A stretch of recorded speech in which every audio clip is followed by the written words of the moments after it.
ಯತೀಂದ್ರ ಸಿದ್ದರಾಮಯ್ಯ ಅವರ ಹೇಳಿಕೆ, ಮುಂದಿನ ನಾಯಕತ್ವ ಅದು ಸತೀಶ್ ಜಾರಕಿಹೊಳಿಯದ್ದು ಅನ್ನುವಂತಹ ಸ್ಫೋಟಕ ಹೇಳಿಕೆ. ಬಹುಪಾಲು ಮಾಧ್ಯಮಗಳಲ್ಲಿ ಈ ಸುದ್ದಿ ಸಾಕಷ್ಟು ರೀತಿಯಲ್ಲಿ ವಿಶ್ಲೇಷಣೆ ಆಗ್ತಿದೆ. ಆದರೆ ಒಂದು ನಾಡಿನ ಪ್ರತಿಷ್ಠಿತ ಪತ್ರಿಕೆ ವಿಜಯವಾಣಿಯ ಒಂದು ವಿಶ್ಲೇಷಣೆ ಅತ್ಯಂತ ಸ್ಪಷ್ಟವಾದ ನಿಖರವಾದ ಒಂದು ಕಾರಣವನ್ನು ಕೊಡ್ತಿರುವಂಥದ್ದು. ಏನದು?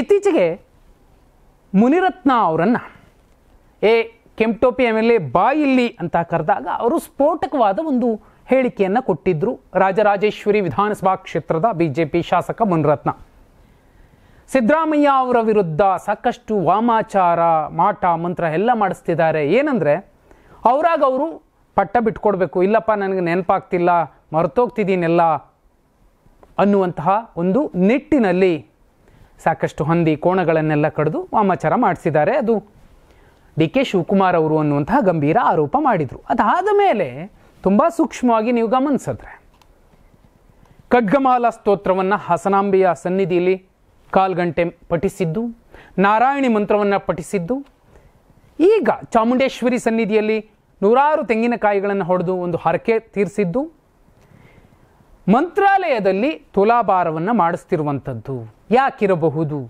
ಒಂದು ಏನೋ ಮನೆಯಲ್ಲಿ ಶುಭಾರಂಭ ಇದ್ದರೆ, ಒಂದು ವಿಶೇಷವಾದ ಸ್ಥಾನಮಾನ ಸಿಗ್ತಿದೆ ಅನ್ನುವಂತಹ ಸಂದರ್ಭದಲ್ಲಿ ಯಾವುದಾದ್ರೂ ರಾಜಕೀಯ ಮುಖಂಡರು, ನಾಯಕರು ಹೀಗೆ ಟೆಂಪಲ್ ರನ್ ಮಾಡ್ತಾರೆ. ಮತ್ತೊಂದು ಕಡೆ ಇತ್ತೀಚೆಗೆ ಫಸ್ಟ್ ಟೈಮ್ ಅಕ್ಟೋಬರ್ 13ನೇ ತಾರೀಕು ಸಿದ್ದರಾಮಯ್ಯ ಅವರು ಔತಣಕೂಟವನ್ನು ಕರೆದಿದ್ದು. ಏನರ್ಥ? ಒಂದು ಅವ್ರ ಮನೆಯಲ್ಲೂ ಏನು ಶುಭ ಕಾರ್ಯಕ್ರಮ ಇರಲಿಲ್ಲ, ಶಾಸಕರನ್ನು ಸಚಿವರನ್ನು ವಿಶ್ವಾಸಕ್ಕೆ ತೆಗೆದುಕೊಳ್ಳುವಂತಹ ಅಥವಾ ಮಹತ್ವದ ನಿರ್ಧಾರವನ್ನು ಚರ್ಚಿಸುವಂತಹ ಪ್ರಯತ್ನದ ಭಾಗವಾಗಿ ಸಭೆ ಕರೆದಿದ್ರು. ಎಲ್ಲರೂ ಕೂಡ ಊಟ ಮಾಡಿ ಹೋದ್ರು. ಅದಕ್ಕೆ ಬೇರೆಯದ್ದೇ ಆದ ಔಪಚಾರಿಕ ಭೇಟಿ ಅದು ಇದು ಅಂತ ಮಾಮೂಲಿಯಾಗಿ ರಾಜಕಾರಣದಲ್ಲಿ ಹೇಳ್ತಾರೆ. ಇದನ್ನು ಮೀರಿ ಕ್ಷಿಪ್ರಕ್ರಾಂತಿ ಆಗೋದು ಖಚಿತ. ಅದು 14 ನವೆಂಬರ್ ಅಥವಾ 24 ಅನ್ನುವಂತಹ DK ಶಿವಕುಮಾರ್ ಅವರ ಬಣದ ಲೆಕ್ಕಾಚಾರಗಳೇನಿತ್ತು ಅದೇ ನಿಜವಾಗಿದೆ. ಆ ಕಾರಣಕ್ಕೋಸ್ಕರನೇ ಇವರು ಟೆಂಪಲ್ ರನ್ಗಳು, ಇವರು ಡಿನ್ನರ್ ಪಾರ್ಟಿಗಳನ್ನು ಮಾಡ್ತಿರುವಂಥದ್ದು. ಇವೆರಡರ ಮಧ್ಯೆ ಸತೀಶ್ ಜಾರಕಿಹೊಳಿ, HC ಮಹದೇವಪ್ಪ ಮತ್ತು ಡಾಕ್ಟರ್ G ಪರಮೇಶ್ವರ್ ಅವರು ಮೀಟಿಂಗ್ ಮಾಡಿದ್ರು. ಅದು ಕೂಡ ಮಹತ್ವ ಪಡ್ಕೊಂಡಿತ್ತು. ಅದಾದ ಮೇಲೆ ಮಲ್ಲಿಕಾರ್ಜುನ್ ಖರ್ಗೆ ಅವರು ಆಸ್ಪತ್ರೆಯಿಂದ ಡಿಸ್ಚಾರ್ಜ್ ಆಗಿ ಬಂದ ಮೇಲೆ DK ಶಿವಕುಮಾರ್ ಅವರು ಅವರನ್ನು ಮೀಟ್ ಮಾಡಿ ಸುಮಾರು 2 ಗಂಟೆಗಳ ಕಾಲ ಕ್ಲೋಸ್ಡ್ ಡೋರ್ ಮೀಟಿಂಗ್ ಮಾಡಿದ್ರು. ಇವೆಲ್ಲವನ್ನ ನೋಡಿದ ಮೇಲೆ ಬೆಳಗಾವಿ ಜಿಲ್ಲೆ ರಾಯಭಾಗ ತಾಲೂಕಿನ ಕಪ್ಪಲಗುಡ್ಡದಲ್ಲಿ ಕನಕದಾಸರ ಪ್ರತಿಮೆಯ ಅನಾವರಣ ಆದಮೇಲೆ ಸತೀಶ್ ಜಾರಕಿಹೊಳಿ ಅವರು ಕೂತಿದ್ದಂತಹ ವೇದಿಕೆಯಲ್ಲೇನೆ ಸಿದ್ದರಾಮಯ್ಯ ಅವರ ಪುತ್ರ, ಬೇರೆ ಯಾರೂ ಅಲ್ಲ, ಅಹಿಂದ ರಥವನ್ನು ಎಳೆಯಬಹುದಾದಂತಹ ಮತ್ತು ವೈಚಾರಿಕತೆ ಮತ್ತು ಪ್ರಗತಿಪರ ಚಿಂತನೆಗಳಲ್ಲಿ ಪ್ರಬುದ್ಧತೆ ಮತ್ತು ಪ್ರಾಮಾಣಿಕತೆ, ಬದ್ಧತೆ, ಹೊಣೆಗಾರಿಕೆಗಳಿರುವಂತಹ ನಾಯಕ ಅದು ಸತೀಶ್ ಜಾರಕಿಹೊಳಿ ಅವರು.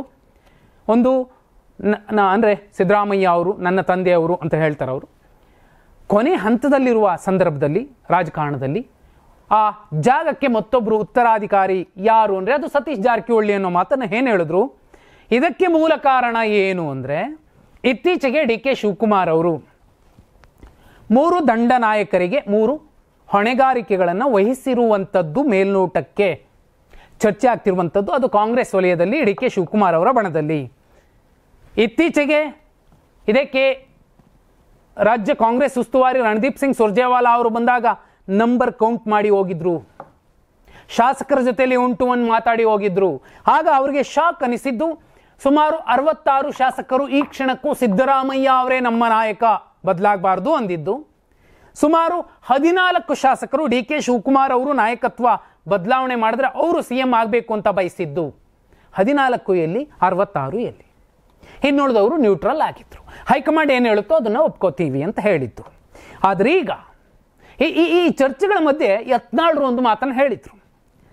ಒಂದು ಹಂತಕ್ಕೆ ದೆಹಲಿಯಲ್ಲಿ ಮಾತುಕತೆ ಆಗಿದೆ, DK ಶಿವಕುಮಾರ್ ಅವರು CM ಆಗ್ತಾರೆ, ವಿಜೇಂದ್ರ ಅವರು DCM ಆಗ್ತಾರೆ, ಕಾಂಗ್ರೆಸ್ನಿಂದ ಒಂದು ಟೀಮ್ ಬರುತ್ತೆ, ಆದರೆ ಅವ್ರ ಜೊತೆ ಶಾಸಕರ ಸಂಖ್ಯೆ ಕಮ್ಮಿ ಇದೆ ಅನ್ನೋ ಚರ್ಚೆಗಳಿದ್ದಾವೆ ಅನ್ನೋದನ್ನು ಹೇಳಿದರು.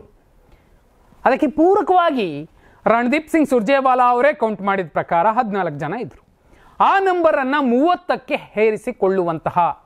ಹೆಚ್ಚಿಸಿಕೊಳ್ಳುವಂತಹ ಪ್ರಯತ್ನವನ್ನು 1 to 1 ಕೂರಿಸಿ ಮಾತಾಡೋದು ಅಥವಾ ಫೋನ್ ಮೂಲಕ ಅವರನ್ನು ಸಂಪರ್ಕಕ್ಕೆ ತಗೊಂಡು ಬೆಂಬಲಿಸಿ, ಈಗ ನಮಗೊಂದು ಅವಕಾಶ ಸಿಗುತ್ತೆ, ನಿಮಗೊಂದು ಇಂಥ ಪೋಸ್ಟ್ ಸಿಗುತ್ತೆ, ನೀವು ಮಿನಿಸ್ಟರ್ ಆಗ್ತೀರಿ ಅನ್ನುವಂತಹ ಆಮಿಷವನ್ನು ಹೊಡ್ಡುತ್ತಿರುವಂಥದ್ದು ಡಿ ಕೆ ಶಿವಕುಮಾರ್ ಅವರ ಬಣ ಅನ್ನುವಂತಹ ಚರ್ಚೆಗಳು ಅದು ವಿಜಯ ಕರ್ನಾಟಕದ ಒಂದು ಸ್ಫುಟವಾದ ವಿಶ್ಲೇಷಣಾತ್ಮಕ ವರದಿಯಲ್ಲಿ ಸ್ಪಷ್ಟವಾಗಿ ಕಾಣಿಸುತ್ತೆ.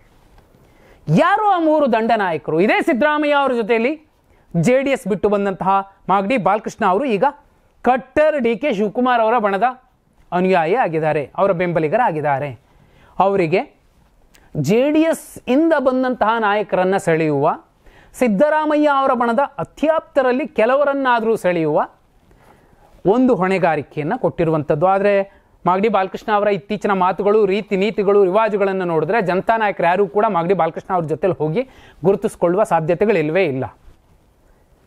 ಎಲ್ಲಕ್ಕಿಂತಲೂ ಮಿಗಿಲಾಗಿ ಮಾಗಡಿ ಬಾಲಕೃಷ್ಣ ಅವರಿಗೆ ಏನೇ ಕೌಂಟ್ರು ಕೊಟ್ಟರು ಪ್ರತಿಯಾಗಿ ಮತ್ತೊಂದು ಕೌಂಟ್ರು ಕೊಡಲಿಕ್ಕೆ ಇತ್ತೀಚೆಗೆ ವಜಾಗೊಂಡಂತಹ, ಇದೇ ಟೀಮ್ ವಜಾಗೊಳಿಸಿದಂತಹ KN ರಾಜಣ್ಣ ಅವರು ಕೂಡ ಟೊಂಕ ಕಟ್ಟಿ ನಿಂತಿದ್ದಾರೆ ತಮ್ಮ ನಾಯಕ ಸಿದ್ದರಾಮಯ್ಯ ಅವರ ಬೆನ್ನಿಗೆ ನಿಲ್ಲೋದಕ್ಕೆ. ಇದರ ಜೊತೆಯಲ್ಲಿ ಕುಂದಾನಗರಿಯ ರಾಜಕಾರಣದಲ್ಲಿ ಹೊಸ ಒಂದು ಸಂಚಲನವಾಗಿರುವಂಥದ್ದು ಮತ್ತು ಹೊಸ ಮನೆತನದ ಹೆಸರನ್ನು ಚಿರಸ್ಥಾಯಿಯಾಗಿ ಉಳಿಸೋದಕ್ಕೆ ಪ್ರಯತ್ನಿಸ್ತಿರುವಂತಹ ಲಕ್ಷ್ಮೀ ಹೆಬ್ಬಾಳ್ಕರ್ ಅವರಿಗೂ ಕೂಡ ಹೊಣೆಗಾರಿಕೆ ಕೊಟ್ಟಿರೋದು ಪಂಚಮಸಾಲಿ ಸಮುದಾಯದ, ಯಾಕಂದರೆ ಸಾಕಷ್ಟು ಶಾಸಕರು ಬಂದು ಗೆದ್ದರು. ಆ ಪೈಕಿ ಕನಿಷ್ಠ 10 ಜನರನ್ನು ಸೆಳೆಯುವಂತಹ ಪ್ರಯತ್ನ. ನಾಳೆ DCM ಆಗಬಹುದು, ಮಿನಿಸ್ಟರ್ ಪೋಸ್ಟ್ ಸಿಗುತ್ತೆ. ಇವೆಲ್ಲವುದರ ಜೊತೆಯಲ್ಲಿ ಎಲ್ಲೊಂದು ಕಡೆ, ಯಾಕಂದರೆ ಡಿ ಕೆ ಶಿವಕುಮಾರ್ ಬಣದ ಪ್ರಮುಖ ನಾಯಕರು ಯಾರು ಅಂದರೆ 2 ಹೆಸರು ಹೇಳಬೇಕು. ಇವತ್ತು ಜನನೇ ಇಲ್ಲ. ಡಿ ಕೆ ಶಿವಕುಮಾರ್ ಅವರ ಬಣದ ಹೆಸರು ಲಕ್ಷ್ಮೀ ಹೆಬ್ಬಾಳ್ಕರ್, ಮಾಗಡಿ ಬಾಲಕೃಷ್ಣ, ಇನ್ನುಳಿದ ಯಾರ ಹೆಸರಿದೆ? ಆ 3ನೇ ಹೆಸರು ಮಾಜಿ ಸಂಸದ ಡಿ ಕೆ ಸುರೇಶ್ ಅವರು, ಅವರ ತಮ್ಮ ಶಿವಗಂಗಾ ಬಸವರಾಜ್. ನೆಕ್ಸ್ಟ್ ಗೆಲ್ತಾರೋ ಇಲ್ವೋ ಅವರಿಗೆ ಗೊತ್ತಿಲ್ಲ, ಗ್ಯಾರಂಟಿನೇ ಇಲ್ಲ, ಗೆಲ್ಲೋದೂ ಇಲ್ಲ. ಇಕ್ಬಾಲ್ ಹುಸೇನ್ ನೆಕ್ಸ್ಟ್ ಗೆಲ್ಲೋಕೆ ಸಾಧ್ಯವೇ ಇಲ್ಲ. ಮತ್ತಿನ್ಯಾರು? ಚಿಕ್ಕಮಗಳೂರಲ್ಲಿ ಮತ್ತೆ ಗೆಲ್ಲುತ್ತಾ ಕಾಂಗ್ರೆಸ್? ಆದರೂ ಅಂತಹ ಅದೃಷ್ಟಕ್ಕೆ ಗೆದ್ದಂತಹ ಶಾಸಕರ ಒಂದು 14 ಜನರ ದಂಡಿಟ್ಕೊಂಡಿರುವಂತಹ ಸಂದರ್ಭದಲ್ಲಿ ಆ ನಂಬರನ್ನು 30 ಮಾಡ್ಕೊಳ್ಳೋದಕ್ಕೆ ಏನಾಗತ್ತೆ? ಒಂದು ಬಹುದೊಡ್ಡ ಹೊಡೆತ ಬೀಳೋದು, ಅಹಿಂದ ವಿರೋಧವನ್ನು ಕಟ್ಟಿಕೊಂಡ್ರೆ ಲಕ್ಷ್ಮೀ ಹೆಬ್ಬಾಳ್ಕರು ಗೆಲ್ಲೋಕ್ಕಾಗಲ್ಲ. MB ಪಾಟೀಲ್, ಕೂಡೊಕ್ಕಲಿಗ ಸಮುದಾಯದ ನಾಯಕರು ಎಷ್ಟು ಜನ ಇದ್ದಾರೆ ರಾಜ್ಯದಲ್ಲಿ, ಗೆಲ್ಲೋಕ್ಕಾಗಲ್ಲ. HK ಪಾಟೀಲ್ ಸಾಧ್ಯ ಇಲ್ಲ. ಉತ್ತರ ಕರ್ನಾಟಕದ ಯಾವುದೇ ಕಾಂಗ್ರೆಸ್ ಲಿಂಗಾಯತ ಶಾಸಕರು ಮತ್ತೆ ಅಹಿಂದ ವಿರೋಧ ಕಟ್ಕೊಂಡ್ರೆ ಗೆಲ್ಲೋದಕ್ಕಾಗಲ್ಲ. ಇನ್ನು ಈ ಕಡೆ KM ಶಿವಲಿಂಗೇಗೌಡರು ಹೇಳಿ ಕೇಳಿ ಒಕ್ಕಲಿಗ ಸಮಾಜದವರು ಅವರು ಡಿ ಕೆ ಶಿವಕುಮಾರ್ ಬಣವನ್ನು ಬೆಂಬಲಿಸ್ತಾರ, ಸಿದ್ದರಾಮಯ್ಯ ಅವರ ಬಣವನ್ನು ಬೆಂಬಲಿಸ್ತಾರೆ.